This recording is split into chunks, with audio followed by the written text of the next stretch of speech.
Palakpakan nga po natin ang Panginoon. Hallelujah. Yung malakas po para sa ating Panginoon.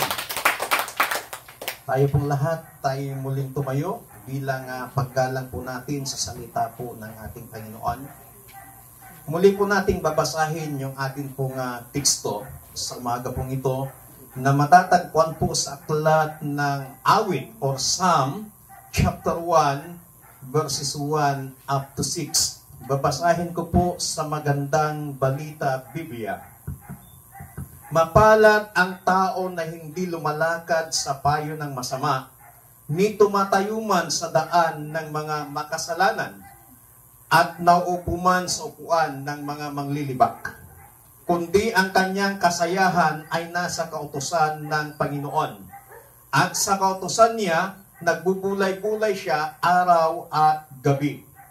At siya'y magiging parang punong kahoy na itinanim sa siping ng mga agos ng tubig na nagbubunga sa kaniyang kapanahunan. Ang kanyang dahon na may hindi malalanta at anumang kanyang gawin ay giginhawa. Ang masama ay hindi gayon, kundi parang ipa na itinataboy ng hangin.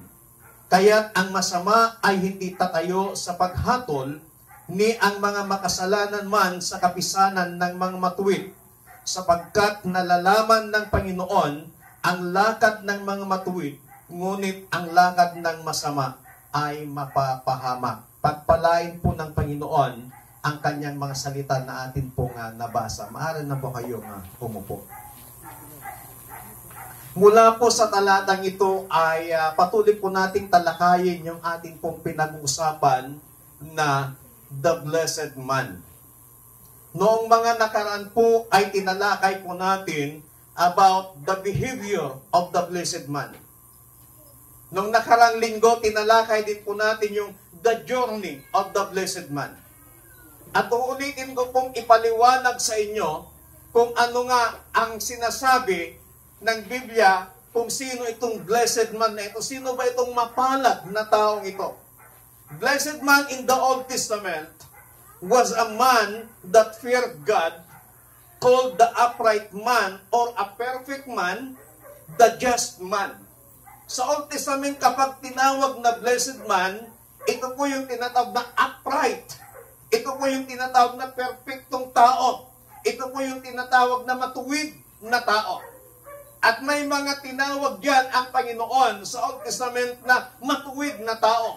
Wala pong iba kundi si Enoch, sina Elijah, sina Elias, yung mga propeta ng Panginoon na sa kabila ng kanilang mga kahinaan, sa kabila ng kanilang mga pagkukulang bilang isang tao, itinuring silang matuwid sa harapan ng Panginoon at sila yung tinatawag na blessed man. Ngayon naman sa panahon ng biyaya sa New Testament o sa kapanahunan natin ngayon, sino itong tinatawag na blessed man? Para mas lalo nating maunawaan ang tinatawag na blessed man, it is the believers in Christ. It is the saved people who walk not after the flesh, but after the Spirit. Itong tinatawag na blessed man sa panahon po natin ngayon, ito po yung mga naniniwala kay Kristo. Ito po yung mga niligtas ni Kristo sa pamamagitan ng kanyang banal na dugo. Ang sinabi niya doon sa kasamahan ni Tomas, na mapalad ka sapagkat naniniwala ka bagamat hindi mo pa nakita. Ibig sabihin tayo po, bagamat hindi pa po natin nakikita si Jesus Christ, bagamat hindi pa po natin nakikita ang Diyos, naniniwala tayo kay Kristo, naniniwala tayo sa Diyos, at sumasamba tayo sa Panginoon. Ito po yung tinatawag sa panahon natin ngayon na blessed man. Kaya kapatid, kaibigan, kung ikaw ay naniniwala kay Kristo, kung ikaw ay sumasamba sa Diyos, kung ikaw ay lumalakad ayon sa kagustuhan ng Espiritu ng Panginoon, kung ikaw ay niligtas ng Panginoon, tinanggap mo yung kaligtasan ni Kristo sa buhay mo, ikaw yung tinatawag na blessed man. Ikaw yung tinatawag na nagasat nga tao or pinagpalang tao. Palakpakan nga po natin ang Panginoon. Sabihin mo nga sa katabi mo, good morning, blessed man. We are blessed man kasi naniniwala tayo kay Kristo. Now, tingnan po natin the life of a blessed man. Ano ba yung buhay na meron sa isang blessed man na tinutukoy po dito? Sa verse 2 ng atin pong teksto o sa atin pong binasa sa Psalm chapter 1 verse 2, ang sabi po dito sa New International Version, but whose delight is in the law of the Lord, and who meditates on His law day and night. The feeling of the blessed man. Ano ba yung pakiramdam ng tinatawag na pinagpalang tao? Kapag ikaw ay nakatanggap ng mga material na pagpapala ng Diyos, ano yung pakiramdam po natin? Na hindi man natin inasahan, meron kang tinanggap mula sa isang kaibigan, mula sa isang kapatid, mula sa kasamahan sa church, meron kang tinanggap na isang material na bagay, ano pong reaksyon po natin? Di ba natutuwa po tayo? Ay, salamat kapatid! Ay, praise the Lord! Tuwang-tuwa tayo kapag nakakatanggap tayo ng mga pagpapalang material mula po sa Panginoon at mula sa ating mga kapatid. At dito naman po, makikita natin dito yung feeling, yung pakiramdam ng blessed man. Yung sinasabi ng verse 2, but whose delight is in the way of the Lord. Kapag sinabi nating delight, ito po yung kanyang kasiyahan. Ano ba yung kasiyahan ng isang blessed man? Saan ba siya natutuwa? Saan ba siya nasisiyahan? Yung blessed man.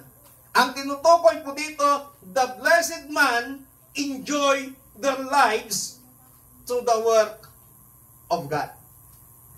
Ang mga blessed man, sila po ay nasisiyahan sa gawain ng Panginoon. Pag pinag-usapan ang gawain ng Diyos, ang blessed man hindi nagre-reklamo. Pag pinag-uusapan gawain ng Panginoon, ang blessed man hindi nalulungkot. Kapag pinag-usapan ang gawain ng Diyos, ang pakiramdam, ang feeling ng blessed man, tuwang-tuwa yan, nasisiyahan yan. Kasi ang sinasabi ng Biblia ay ito yung kanyang kasiyahan. Kapag sinabing gawain ng Panginoon, katulad ng ating mga ginagawang pagtitipon every Sunday, ito po ay gawain ng Panginoon. Ang church po dito, bagamat wala pa po tayong sariling lupa at wala pa po tayong sariling building ng church, ito po ay gawain ng Panginoon. Na ikinatutuwa mo na mayroong isang gawain ng Panginoon. Na hindi ka magagalit kapag may isang gawain ng Panginoon na lumitaw sa isang lugar, sa isang barangay, subalit ikaw ay natutuwa sapagkat gawain yan ng Panginoon. Na yung mga hindi mo naabot, marahil maabot ng isang gawain ng Panginoon na muling nagkaroon ng gawain ng Panginoon sa lugar na yan. Ikinatutuwa ng blessed man yung gawain ng Panginoon. Na pag may mga gawain ng Panginoon, example, mga fellowship, ikinatutuwa yan ng blessed man na dumalo. Ikinatutuwa yan sapagkat makakasalamuhan niya, makakasama niya yung mga kapatid niya sa Panginoon, makaka-encounter siya ng mga panibagong kapatiran mula sa iba't ibang lugar, mula sa iba't ibang local churches na kinabibilangan po natin. Yan po ang tinatawag na nasisiyahan sa gawain ng Panginoon.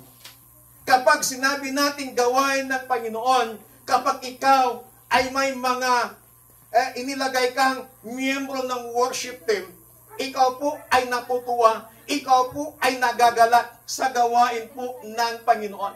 Na bagamat hindi ka pinagsasabihan dahil ikaw ay miyembro ng worship team, ikaw ang nakikipag-communicate sa mga kasamahan mo sa worship team.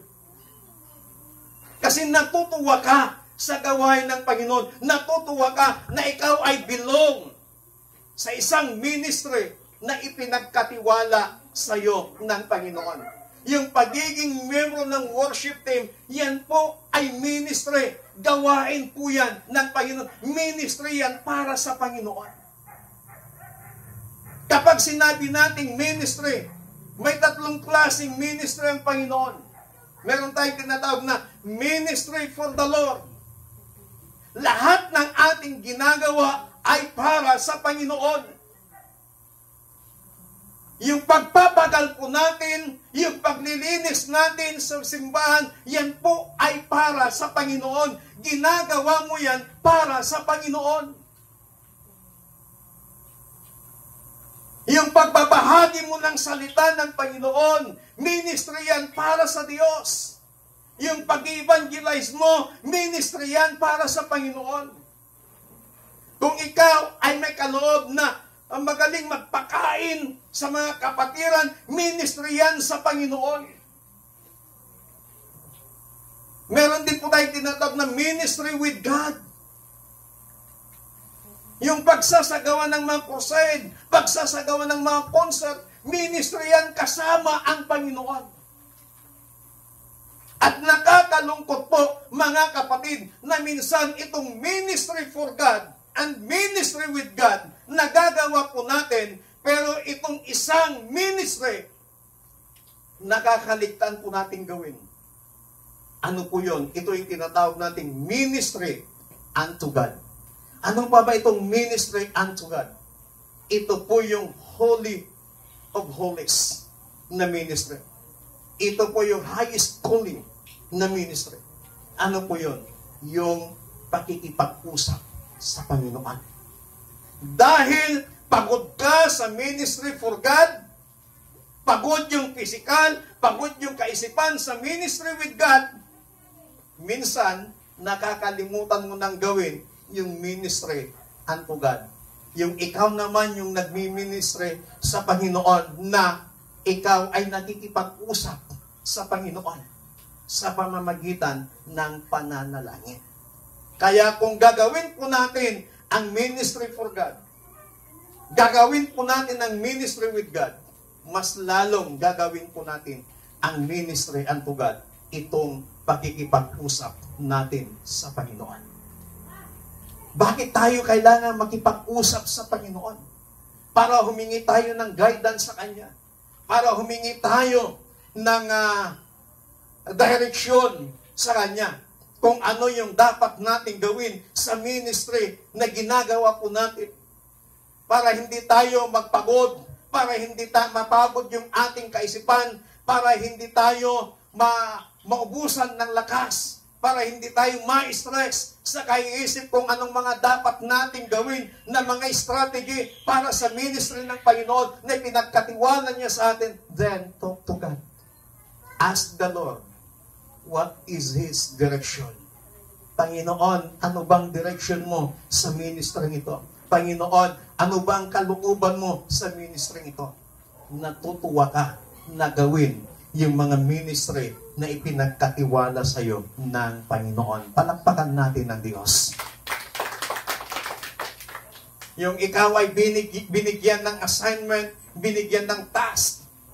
Yung hindi mo sinasabing, ako na lamang lagi, kundi tuwang-tuwa ka na ikaw ay ginagamit ng Panginoon sa bawat ministry ng ating Sunday worship celebration at sa bawat ministry sa ating local church sa lugar na ito. Pangalawa po, kung saan nag-i-enjoy ang isang blessed man to the will of God. The blessed man enjoy their lives to the will of God. Ang blessed man ay nasisiyahan siya sa kalooban ng Panginoon. Ano pong sabi ng Acts or Gawa chapter 20 verse 24? Subalit walang halaga sa akin ang aking buhay, magawa ko lamang ang aking tungkulin at matapos ang gawain tinanggap ko mula sa Panginoong Hesus. ang pagpapahayag ng magandang balita tungkol sa kagandahang loob ng Diyos para sa tao. Si kapatid na Pablo, walang halaga sa kanya ang buhay. Magawa lamang niya ang kalooban ng Panginoon.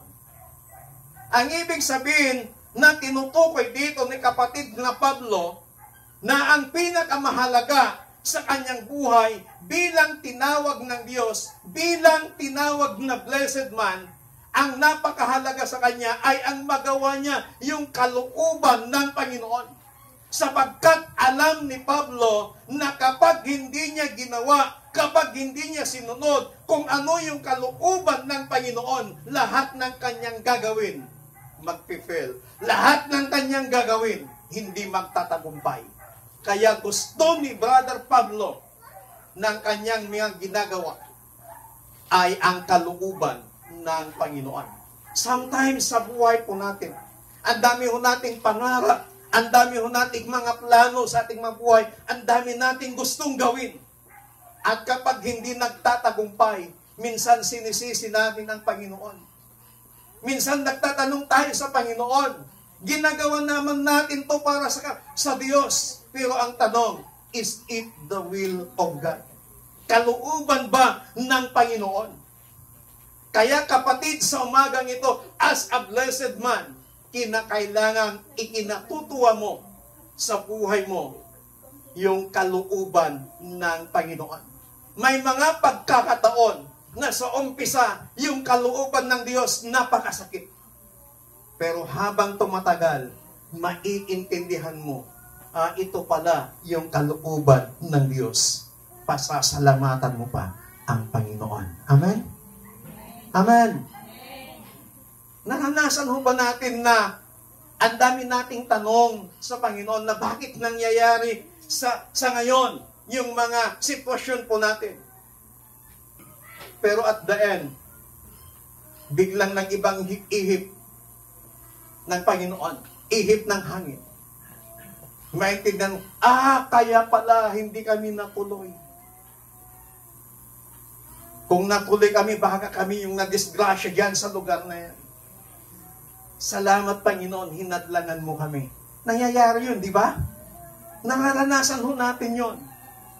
Na minsan, masama yung loob natin, pero at the end, naiintindihan po natin bakit hindi ka pinayagan ng Panginoon. Kasi hindi yun yung kalooban ng Diyos at ikaw ay kanyang hinadlangan para hindi ka mapahamak. Kaya kapatid, sa umagang ito, kinakailangan mag-enjoy po tayo sa kalooban ng Panginoon. There are two kinds of the will of God.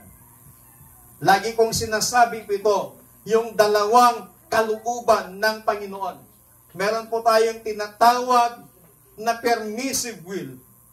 Kapag sinabi nating permissive will of God, kung ano yung gusto mo na. Isanggunin mo man o hindi sa Panginoon.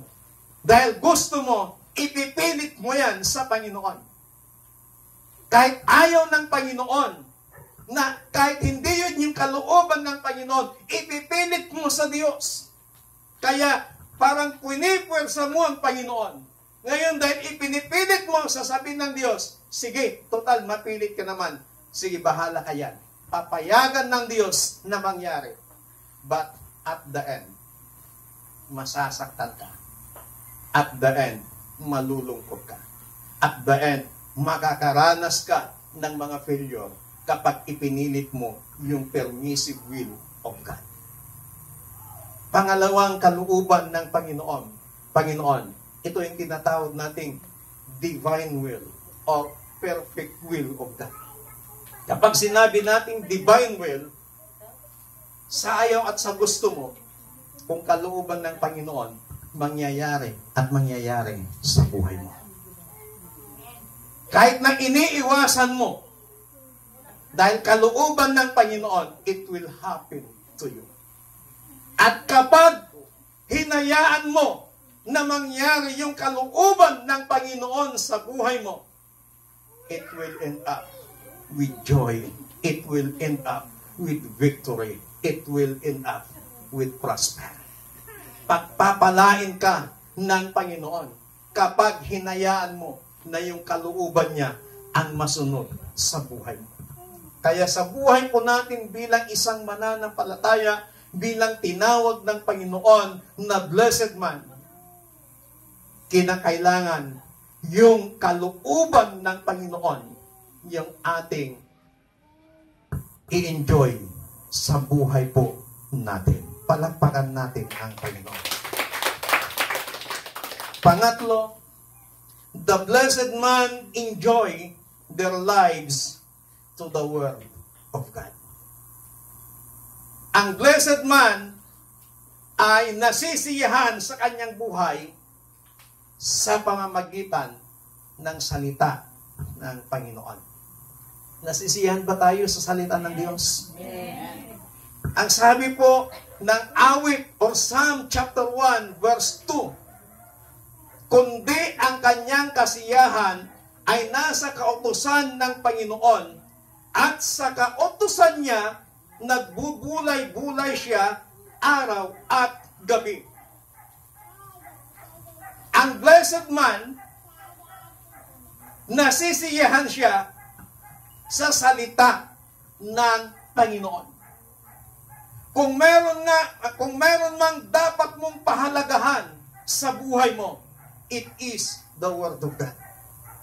Kung meron man na dapat mong pahalagahan during the fellowship, during the Sunday worship celebration, it is the Word of God. Maraming mga mananampalataya ngayon na kapag panahon na ng sermon, kapag panahon na ng pakikinig ng salita ng Panginoon, lumalabas sila sa kanilang church. Nagkukwentuhan sa labas.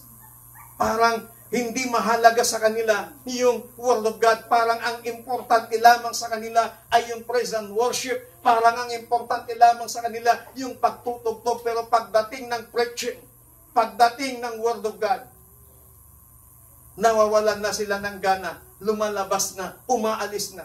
But as a blessed man, kung meron kang dapat pahalagahan at kung meron kang dapat na labis na kinatutuwa sa buhay mo, ang salita ng Panginoon. Amen? The Word of God. Why? Bakit kailangan mong pahalagahan yung salita ng Panginoon? It gives us direction. Bibigyan ka ng direksyon ng salita ng Panginoon. Kung ang buhay mo ay punong-puno ng pagsubok, kung ang buhay mo, ang kaisipan mo ay punong-puno ng kaguluhan, kapag napakinggan mo, pinahalagahan mo yung salita ng Panginoon, yung salita ng Panginoon ang magbibigay sa iyo ng direksyon. Pangalawa, ang salita ng Panginoon, it gives us assurance. Bibigyan ka ng kasiguruhan ng salita ng Panginoon. Sa mundong ating ginagalawan, walang kasiguruhan. Yung ating mga pinaplano, yung ating mga iniisip, yung ating mga gustong gawin, walang kasiguruhan. But it is the Word of God ang magbibigay sa iyo ng katiyakan, ang salita ng Panginoon ang magbibigay sa iyo ng kasiguruhan sa iyong buhay. May mga plano ka, may mga pangarap ka, pahalagahan mo yung salita ng Panginoon at pahahalagahan ka din ng Diyos. Kapag binaliwala mo ang salita ng Panginoon, babaliwalain ka rin ng Diyos. Kaya sa umagang ito, mga kapatid, as a blessed man, kailangan mag-enjoy po tayo sa salita ng Panginoon. Nakakalungkot po. Marami pong Kristiyano ang hindi makabili ng Biblia. Ang Biblia po, pag bibilin mo sa Philippine Christian Bookstore, depende sa klase ng Bible, meron pong tag 4,000, tag 3,000, at ang pinakamura na pinakamaintindihan ng mga tao, tag 300. na Biblia. Pero nakakalungkot, napakamahal, hindi kayang bilhin. Pero kapag mga gadgets, mga cellphone, kahit palibo-libo yan, isinasakripisyong bilhin. Hindi ko sinasabing huwag kayong bumili ng mga cellphone nyo dahil necessity din ito sa panahon natin ngayon. Para sa communication ng mga mahal sa buhay. Pero kung hindi mo kayang bumili ng Biblia, kapatid, kung mayroon kang smartphone, mag-download ka ng apps na Biblia. Sapagkat kahit saan ka man, kung dala-dala mo man ang cellphone mo, meron kang babasahing salita ng Panginoon. Na sa panahon na mayroon kang problema, imbis na andun ka, magmumukmuk, pupunta sa ibang lugar, magliliwaliw, buksan mo ang cellphone mo, buksan mo yung apps ng Bible na dinownload mo, magbasa ka doon, bibigyan ka ng direksyon at bibigyan ka ng kasiguruhan ng Panginoon. Amen? Ang blessed man, pinapahalagahan, nag-i-enjoy sa salita ng Panginoon. Sa panahon ngayon, malayo pa ang 2025. Marami na naman tayong naririnig na mga pangako. At pagsapit ng 2025, kapag nagsimula ang campaign period, iba't ibang mga pangako na naman ang ating maririnig na minsan walang katiyakan at walang kasiguruhan. Pero kapag pinahalagahan mo ang salita ng Panginoon, kung ano man ang pinangako sa iyo ng Diyos, yan ay salita ng Panginoon. Kung ano man yung binitawan ng Diyos na kanyang salita, na kanyang pangako sa buhay mo, kapatid, papahalagahan yun ng Diyos. Gagawin yun ng Diyos sa buhay mo para ipakita niya at mapatunayan niya na siya ang Diyos na makapangyarihan. Siya ang Diyos na hindi marunong bumawi sa lahat ng mga pinangako niya. Pahalagahan po natin ang salita po ng ating pong Panginoon. Sa umaga pong ito, the feeling of a blessed man, yung una na pakiramdam ng blessed man, nag-i-enjoy ang kanyang buhay sa gawain ng Panginoon. The blessed man enjoy their lives to the will of God. Nag-i-enjoy siya doon sa kalooban ng Panginoon. Pangatlo, nag-i-enjoy siya sa salita ng ating pong Panginoon. Sa umagang ito, if you are a believer of Christ, ulitin ko, kung tinanggap mo si Kristo bilang tagapagligtas ng iyong buhay, at kung naniniwala ka sa Kanya, you are a blessed man. And if you are a blessed man, makita sana sa buhay po natin itong tatlong pakiramdam ng blessed man. Tayo pong lahat ay tumayo.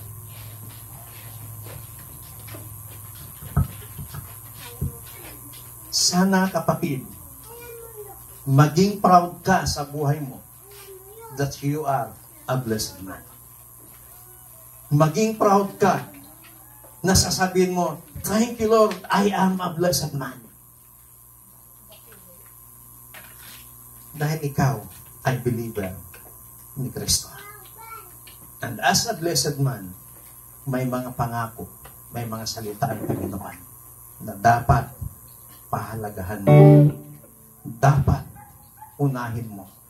Dapat mag-enjoy ka sa gawain ng Panginoon. Dapat mag-enjoy ka sa kalooban ng Panginoon. At dapat mag-enjoy ka sa mga salita ng Panginoon. Hindi sa mga salita ng tao. kundi sa salita ng Panginoon. Hallelujah. Hallelujah. Oh, we praise you, Jesus. We exalt your holy name. Panginoon, sa umagang ito, salamat sa iyong masalita namin pong napakinggan. Ipinakita mo sa amin kung anong dapat na maging pakiramdam ng mga tinawag mong blessed man.